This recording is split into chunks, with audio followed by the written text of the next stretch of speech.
The medical pod hissed open and Captain Marcus Webb lurched forward, his combat reflexes dragging him from sedation before the automated systems finished their revival sequence. His hand reached for a weapon that wasn't there. His eyes scanned for threats in a room that should have been empty. But it wasn't empty. A child stood 3 feet away, staring at him with enormous violet eyes that belonged to no human species he'd ever encountered.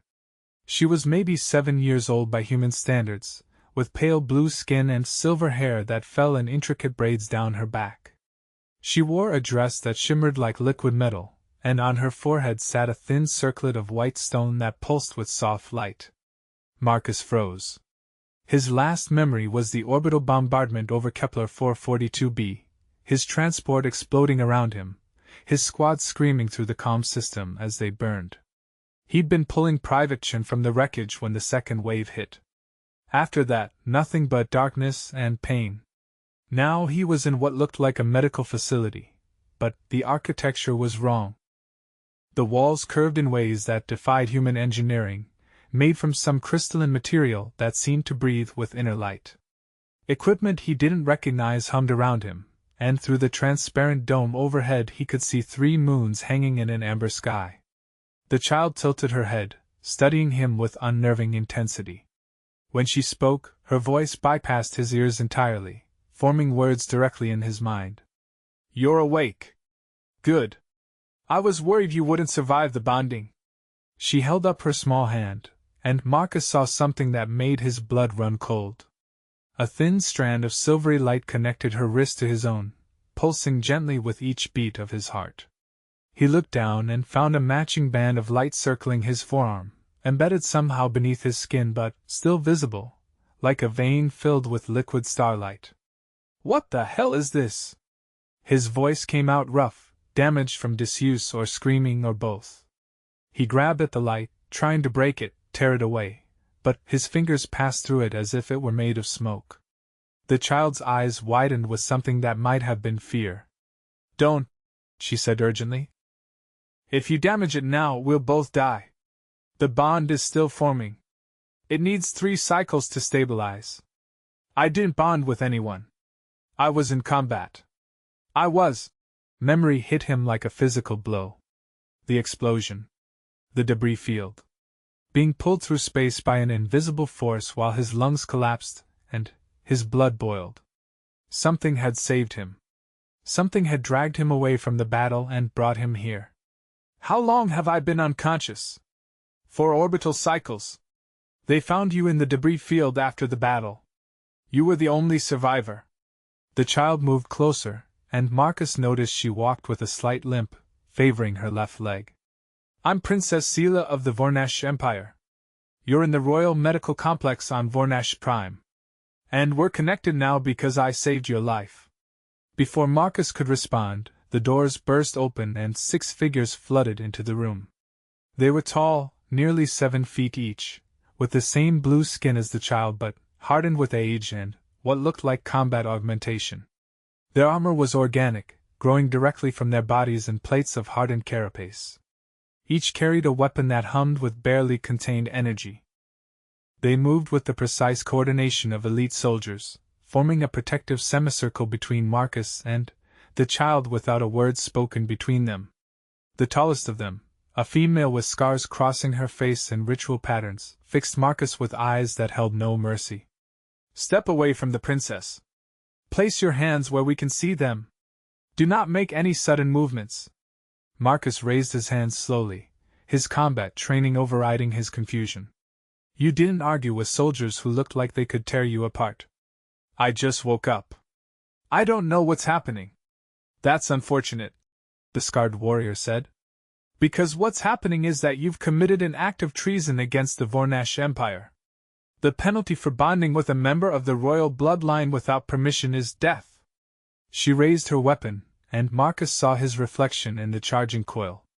He looked half dead already, his skin pale and covered in healing wounds, his military uniform replaced by some kind of medical garment. He didn't look like a threat. But the light connecting him to the child pulsed brighter, and he understood that appearances didn't matter. He'd become something that defied their laws simply by surviving. I didn't bond with anyone, Marcus said, keeping his voice level. I was in battle. Something pulled me away. I woke up here. He looked past the warriors to the child. She said she saved me? If that's true, then she's the one who created this connection. The scarred warrior's expression didn't change, but something shifted in her stance. A slight tension, quickly suppressed. The princess is 7 years old. She doesn't have the authority or the training to initiate a life bond. Someone else did this. I did it myself, Seela said quietly. Every warrior in the room went rigid. I used the emergency protocols. He was dying and I couldn't let him die. The lead warrior lowered her weapon slightly. Princess, that's not possible. The emergency protocols require royal authorization and 3 witnesses. You're a child. I'm the 3rd daughter of Queen Moreth, Seela said, and despite her small size her voice carried absolute authority. And I invoked my right of preservation. Captain Webb was in my presence when I found him in the debris field. That makes him my responsibility under ancient law. I bonded with him to save his life. Now he's under my protection. The warriors exchanged glances, a silent conversation Marcus couldn't follow. The scarred leader finally spoke. Then, we have a problem, Princess. Because the Queen wants to see both of you. Immediately. The throne room defied human comprehension. It wasn't a room at all but a vast chamber that seemed to exist in multiple dimensions simultaneously. Marcus's eyes ached trying to focus on the walls, which curved and folded in ways that suggested more space than should have been possible. The floor beneath his feet was transparent, revealing a drop that fell for what looked like miles before dissolving into clouds of luminescent gas. Pillars of crystallized light rose from the depths, supporting nothing and everything at once. At the far end of the chamber, elevated on a dais that floated without visible support, sat Queen Moreth of the Vornesh Empire. She was magnificent and terrifying in equal measure. Easily 8 feet tall, with skin that shifted between shades of deep blue and violet depending on the angle of light. Her features were sharp and regal, carved from the same cruel beauty as her daughter but hardened by age and absolute power. She wore armor that seemed grown rather than forged, organic plates that moved like muscle beneath metal, and atop her head rested a crown of white stone that matched her daughter's circlet but blazed with fierce inner fire. Her eyes, when they fixed on Marcus, held the weight of countless lives and decisions made without hesitation or regret. Marcus walked beside Seela, surrounded by the royal guard. The light connecting them had grown stronger during their journey through the palace, now visible even in bright light, a constant reminder of the bond he didn't understand and couldn't break. Seela had said little during the walk, her small hand occasionally brushing against his as if to reassure herself he was still there. The warriors had said nothing at all, their silence more threatening than any words could have been. When they reached the base of the dais, Seela bowed deeply. Marcus, not knowing the proper protocol, did the same. The Queen let them hold the position for what felt like an eternity before speaking. Her voice was like stone grinding against stone, ancient and immovable. My daughter, I was told you were in the observation tower studying the debris field from the recent battle. I was told you were under supervision. I was told you were safe. Each sentence fell like a hammer. Explain to me how you came to be outside the palace shields, in open space, bonding with an alien soldier. Seela raised her head but didn't straighten. Mother, I saw him dying. The ship's shields were failing and he was caught in the decompression. I asked the guards to retrieve him but they said the battle zone was too dangerous. So I went myself. The temperature in the throne room dropped several degrees. Marcus felt the warriors around him tense, their hands moving to weapons. The Queen's expression didn't change, but something in the air itself became hostile, as if reality responded to her displeasure. You went yourself, the Queen repeated softly. Through active combat. Past 3 security checkpoints. Into vacuum without a full void suit. My 7-year-old daughter decided to play rescue because the guards were too slow. He would have died, Seela said, and her voice broke slightly. I could feel him dying through the void. His life force was fading and no one else cared because he was just an enemy soldier. But he wasn't the enemy. He was trying to save someone when his ship exploded. I saw it in the psychic echoes. He was pulling another human from the wreckage when the second bombardment hit. He died trying to save a friend. That made him worth saving. Marcus remembered Chin. Private David Chin, who joined the service because his family needed the citizenship benefits. Who'd shown Marcus pictures of his daughter every single day. Who'd been trapped in the wreckage with a support beam through his chest when Marcus had gone back for him. Marcus had failed to save Chin. The memory sat like poison in his chest. The Queen studied her daughter for a long moment, then shifted her gaze to Marcus. Captain Marcus Webb of the Terran Federation.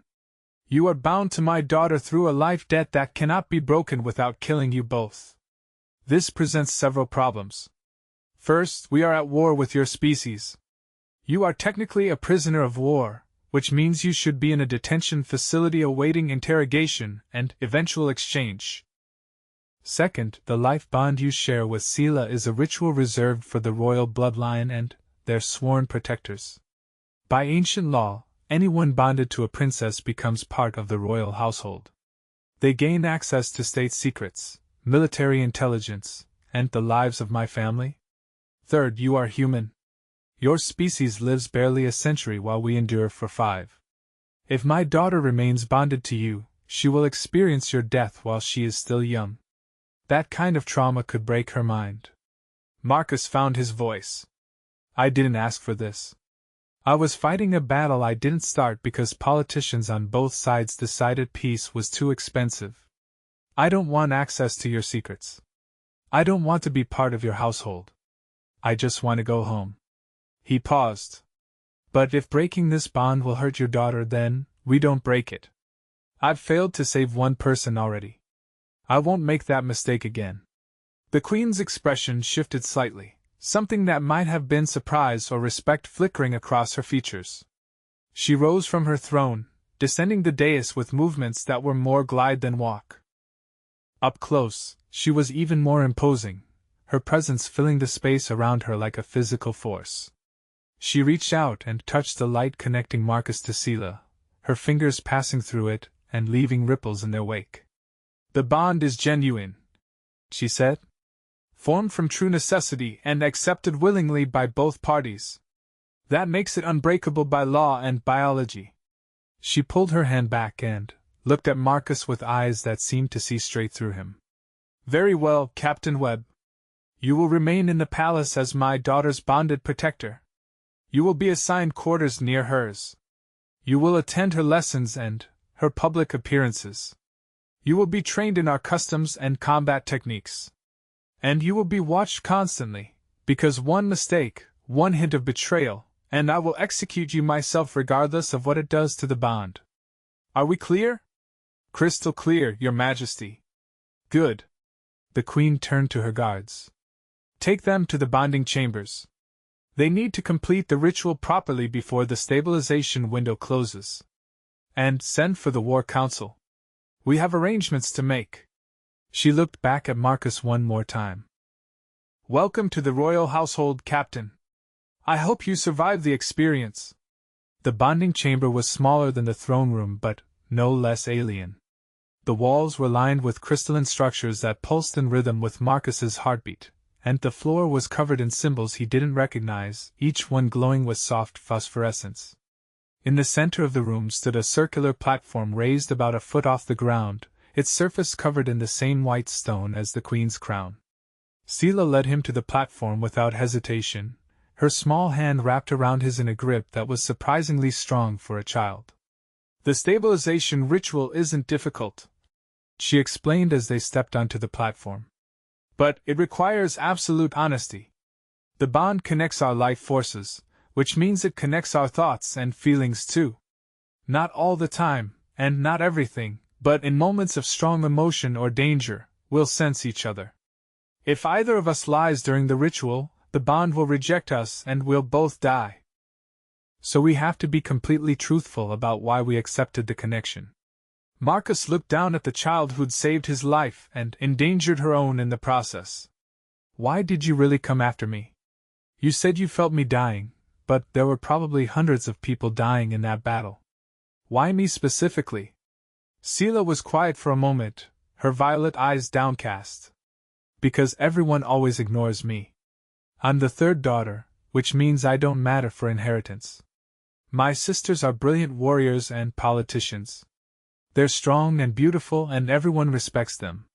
But I'm small and I have a limp from when I fell as a child and the healers couldn't fix it completely. So people pretend I'm invisible. They bow and they use my title but they don't actually see me. She looked up at him. But you were trying to save someone. Even though you were dying, even though you had to know it was hopeless, you went back for him. That meant you were the kind of person who sees people. Who thinks they matter.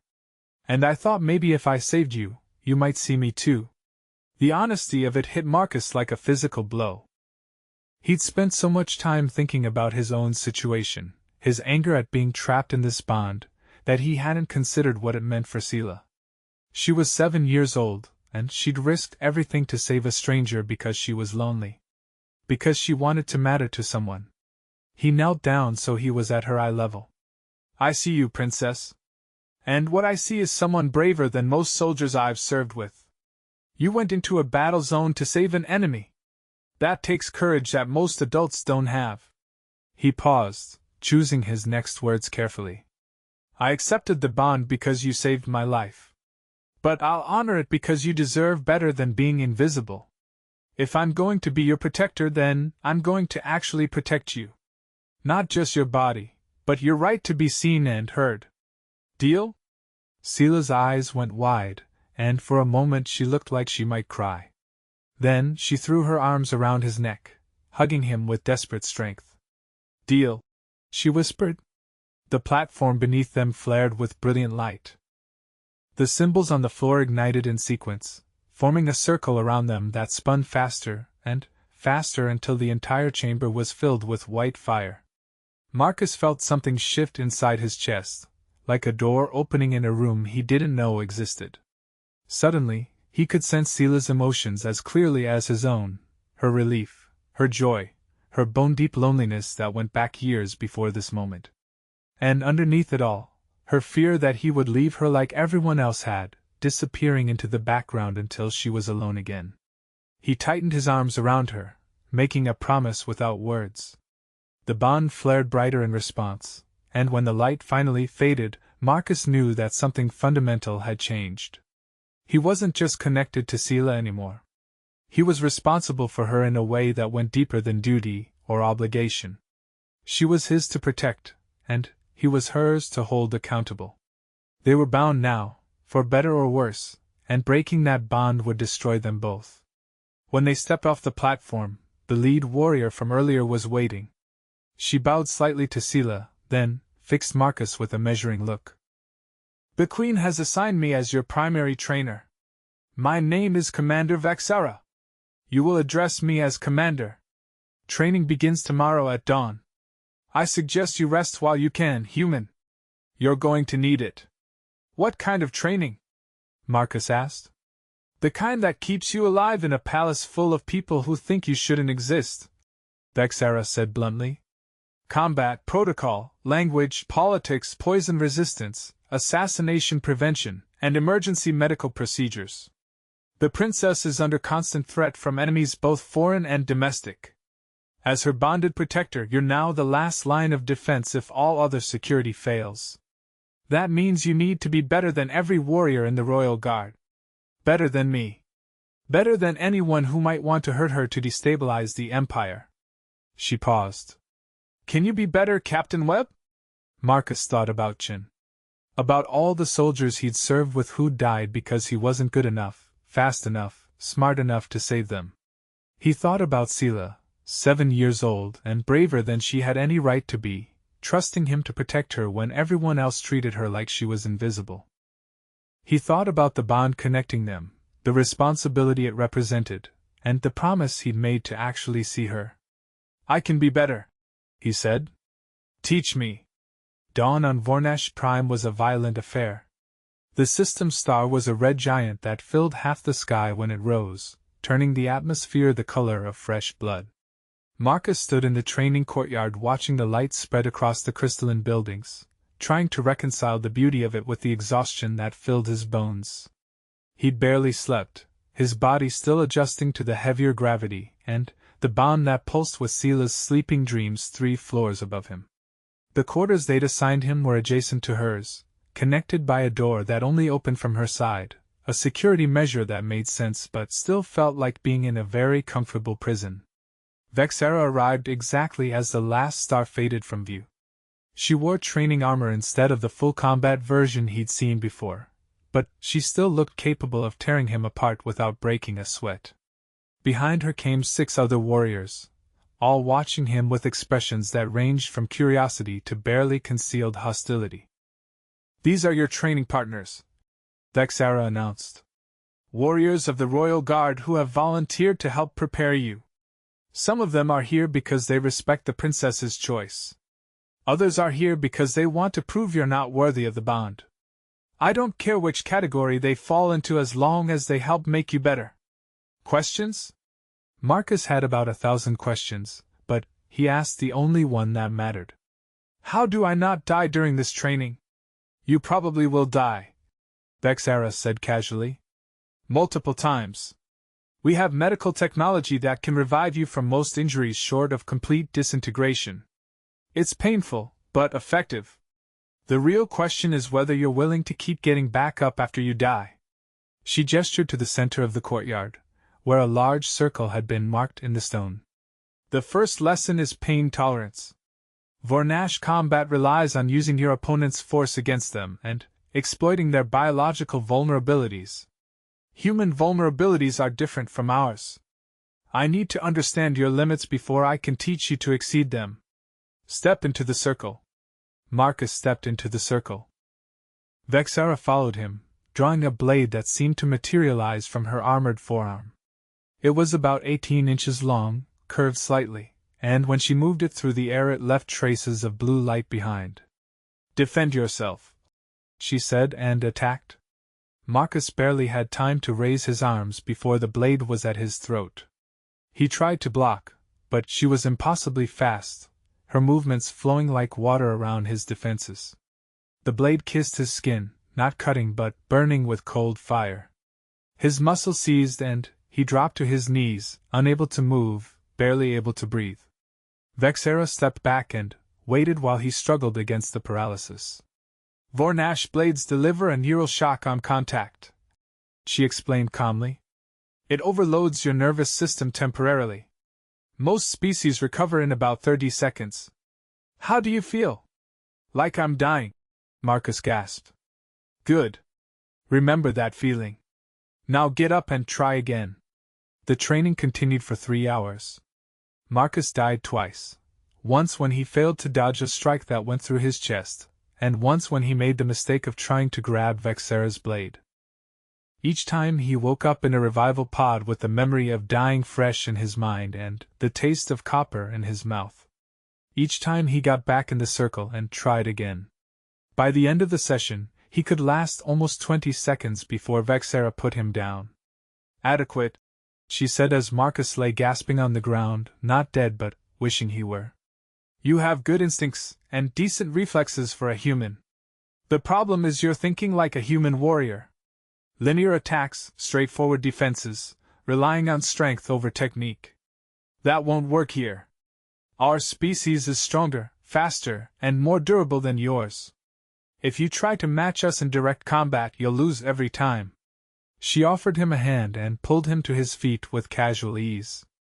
"Tomorrow we start teaching you how to fight like prey that refuses to die. For now, go clean up. The princess will want to see you, and you look like you've been run over by a transport ship." Marcus limped back to his quarters, every muscle screaming. The servants had left fresh clothes and something that looked like medical gel on his bed.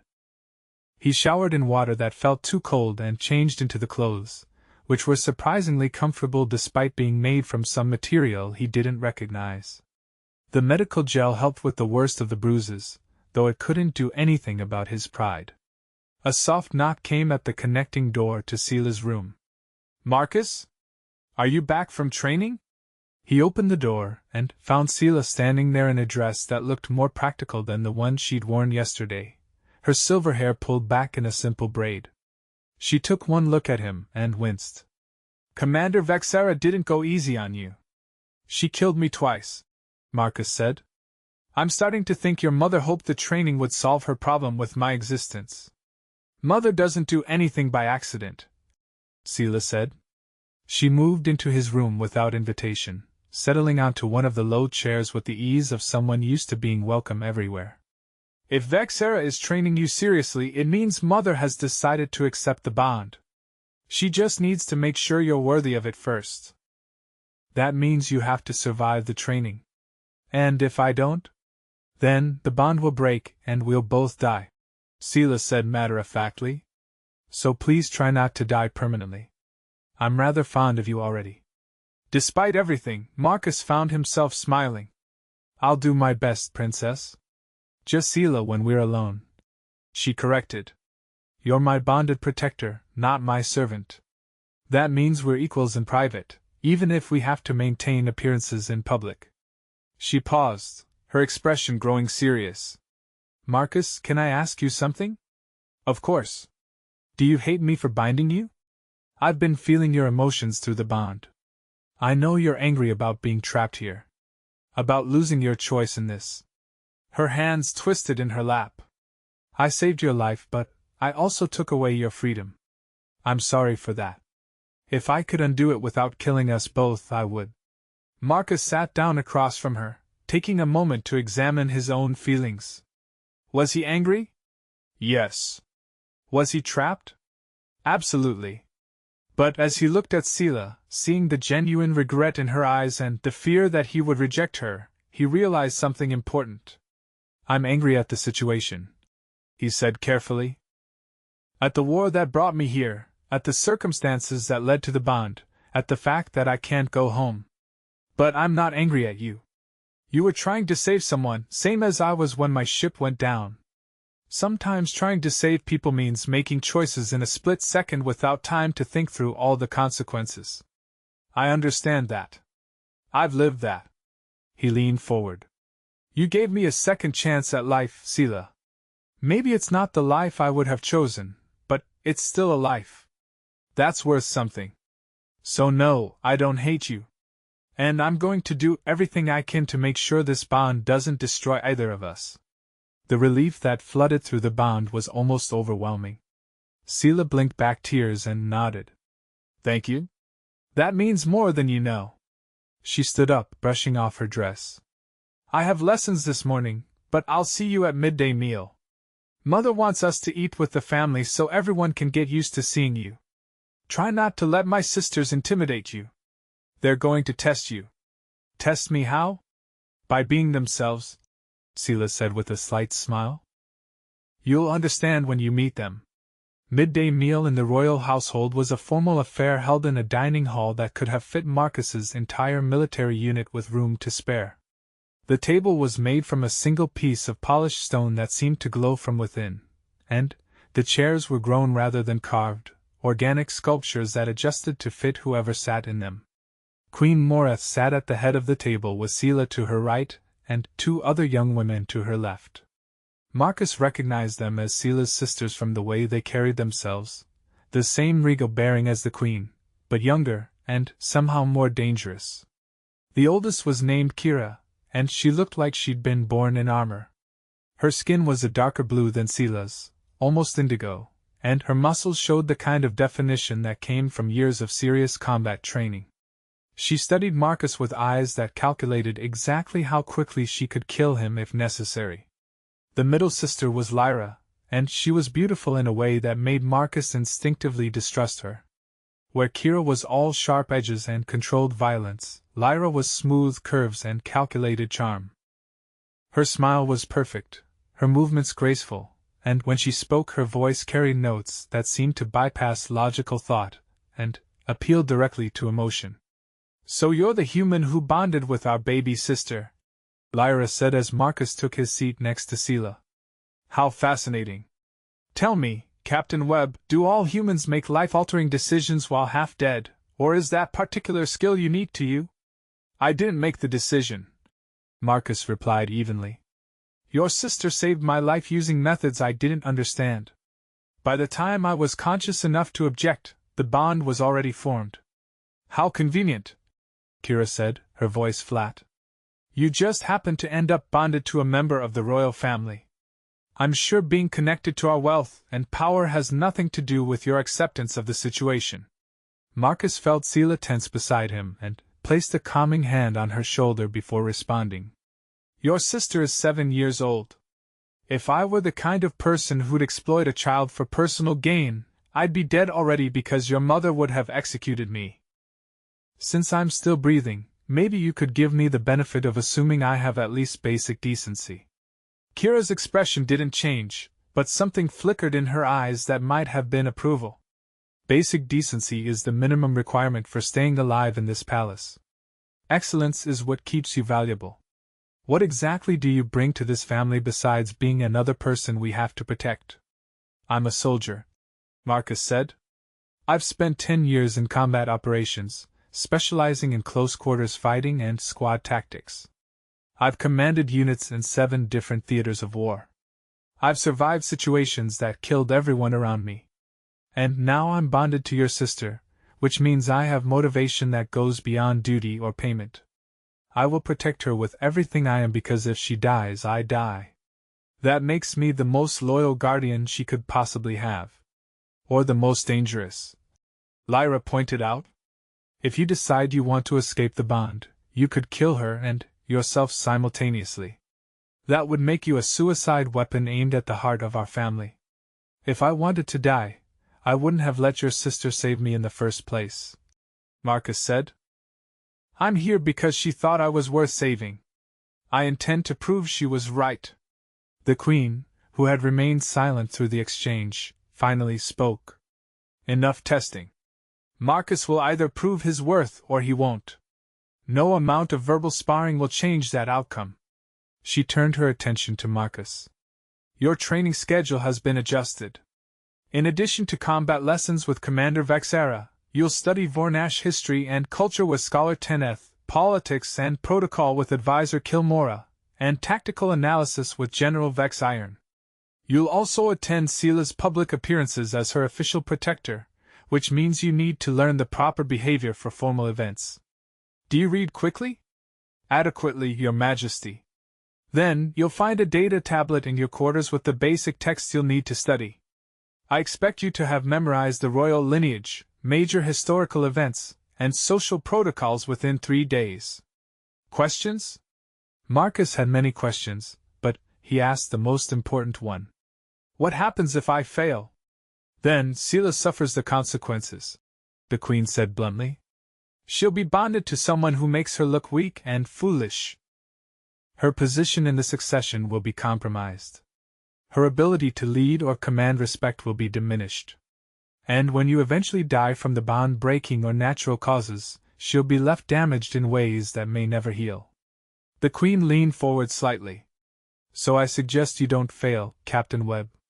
My daughter has made her choice. Now you have to live up to it.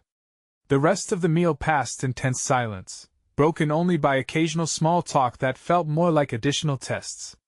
Marcus ate food he didn't recognize and tried to use utensils that didn't work like human silverware, all while feeling the weight of 4 sets of royal eyes evaluating his every movement. By the time the meal ended, he was exhausted in ways that had nothing to do with physical training. Sela walked with him back toward their quarters, her hand finding his as they moved through the palace corridors. My sisters don't hate you, she said quietly. They're just protective. Kira thinks everyone is a potential threat until proven otherwise. Lyra thinks everyone has hidden motives that need to be exposed. They'll come around once they see you're genuine. And if they don't? Then we deal with it together, Sela said firmly. The bond goes both ways, remember? You protect me, but I protect you too. That's what being bonded means. Marcus squeezed her hand gently, drawing comfort from the simple contact. Thank you, Sela. For what? For seeing me as someone worth saving. for giving me a second chance. For reminding me that there are still things worth fighting for. He paused at the door to his quarters.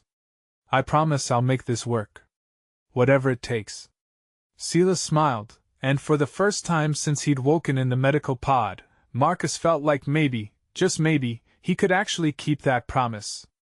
3 months passed in a blur of training, studying, and formal events that tested Marcus's patience more than any combat session. He died 17 more times during training with Vexera, learning to fight with Vornash weapons and techniques that relied on speed and precision rather than brute force. He memorized hundreds of names, dates, and protocols until they became second nature. He stood silent and watchful at Sela's side during diplomatic receptions, state dinners, and formal ceremonies, learning to read the subtle body language and power plays that characterized Vornash politics. And through it all, the bond with Sela grew stronger. He learned to sense her emotions even when they were separated by half the palace. She learned to trust him completely, sharing fears and dreams she'd never told anyone else. They developed a partnership that went beyond protector and princess, becoming something more like siblings or best friends. When Sela had nightmares about being forgotten, Marcus was there to remind her she mattered.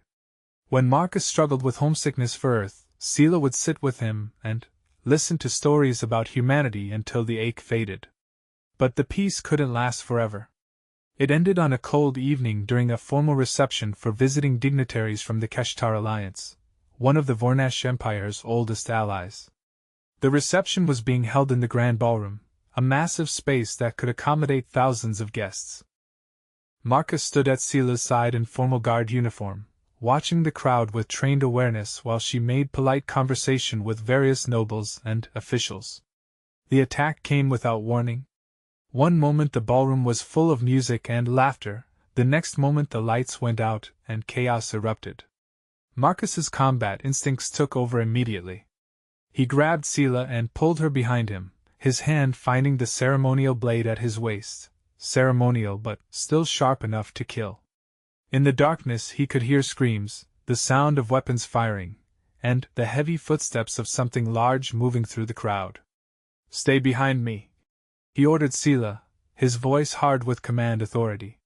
Through the bond he could feel her fear, but also her trust in him. She pressed against his back, her small hands gripping his uniform. Emergency lights flickered on, casting the ballroom in harsh red illumination. Marcus saw the attackers immediately, 6 figures in dark armor, moving with military precision through the panicked crowd. They weren't trying to hurt the civilians. They were moving directly towards Sela with clear purpose and intent. Assassins, then? Professional ones? The royal guards were already responding, forming a protective wall between the assassins and the royal family. But these assassins were good. They moved like they knew exactly where every guard would be, countering each defense with practiced efficiency. One of them broke through the line and came straight at Marcus and Sela. Marcus didn't hesitate. He stepped forward to meet the attacker, his blade coming up in a guard position Vexera had drilled into him through hundreds of hours of training. The assassin was taller, stronger, and probably more experienced. But Marcus had something the assassin didn't: absolute motivation. If this assassin got past him, Sela would die. And if Sela died, so would he. That made every move life or death in the most literal sense. The assassin struck fast, a blur of motion that would have killed Marcus 3 months ago. But 3 months of dying repeatedly in training had taught him something valuable: how to read attacks through tiny movements of weight and muscle tension. He saw the strike coming a split second before it arrived and moved, not trying to block but redirecting the force past him the way Vexera had taught him.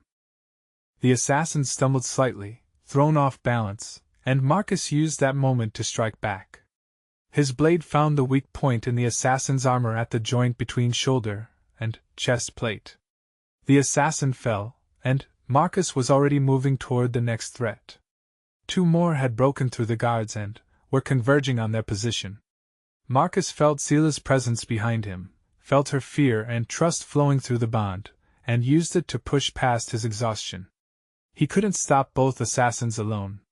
But he didn't have to stop them.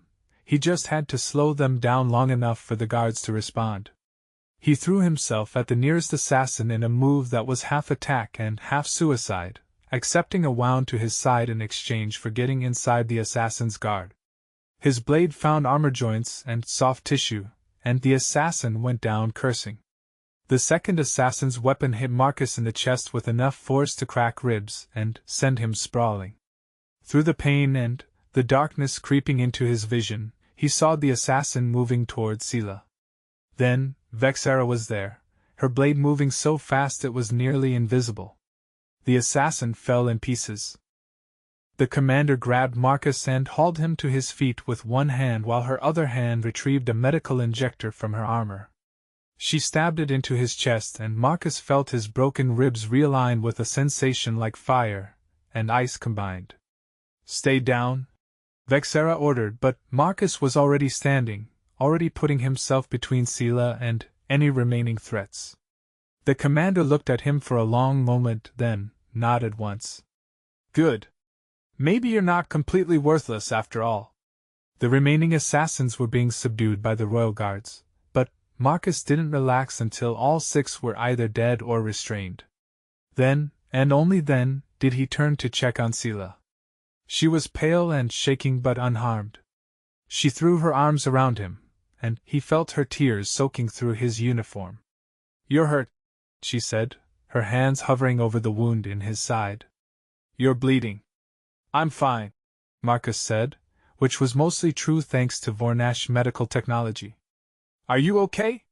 You almost died for me," Seele said, her voice breaking. "You didn't even hesitate. You just threw yourself at them." "That's my job," Marcus said gently. "That's what the bond means. I protect you, no matter what." Queen Moreth appeared then, surrounded by guards, her expression like carved stone. She looked at the dead assassins, at the chaos in the ballroom, at Marcus bleeding but still standing between her daughter and danger. Something in her face softened almost imperceptibly. "Take them both to the medical wing," she ordered. "Full examination. I want to know if there were any poison or biological agents involved." She paused, looking directly at Marcus. "You did well, Captain Webb." "Very well." It was the first time the Queen had praised him directly.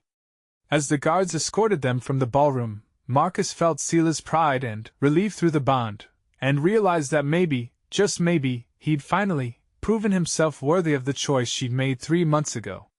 The aftermath of the attack revealed troubling information. The assassins had been hired by a faction within the Vornash government that opposed the Queen's policies, specifically her attempts at peace negotiations with the Terran Federation. They'd targeted Seele because she was bonded to a human, making her a symbol of everything they opposed. The attack had failed, but the message was clear: there were powerful people who wanted the war to continue, and they were willing to kill children to ensure it. The Queen's response was swift and brutal. Within 2 days, 17 government officials were arrested. Within a week, 5 of them were executed for treason. The rest were exiled to prison colonies at the edge of Vornash space. The message was equally clear: threaten the royal family, and you die. But for Marcus and Seele, the attack changed something fundamental. The bond had always been about survival. He was alive because she'd saved him, and they were connected because that was the price of his survival. Now it was about choice. He'd chosen to protect her even knowing he might die. She'd chosen to trust him completely, putting her life in his hands without hesitation. That kind of choice made the bond real in ways it hadn't been before. Marcus found her in the palace gardens 2 days after the attack. She was sitting beside a fountain made of living crystal that sang with the movement of water through it, her silver hair loose around her shoulders. She looked older than 7, weighted down by thoughts too heavy for a child. "I've been thinking about what you said," she said when Marcus sat beside her. "About how protecting me is your job. But it shouldn't have to be just a job. You shouldn't have to risk your life because you're obligated to. It's not just obligation anymore," Marcus said. "You know that. The bond goes deeper now. We chose this, Seele. Maybe not at first, but when those assassins came, I chose to fight for you. And you chose to trust me. That makes it real. Sela was quiet for a long moment. My mother told me something yesterday. She said that life bonds are supposed to be sacred because they represent absolute trust between two people.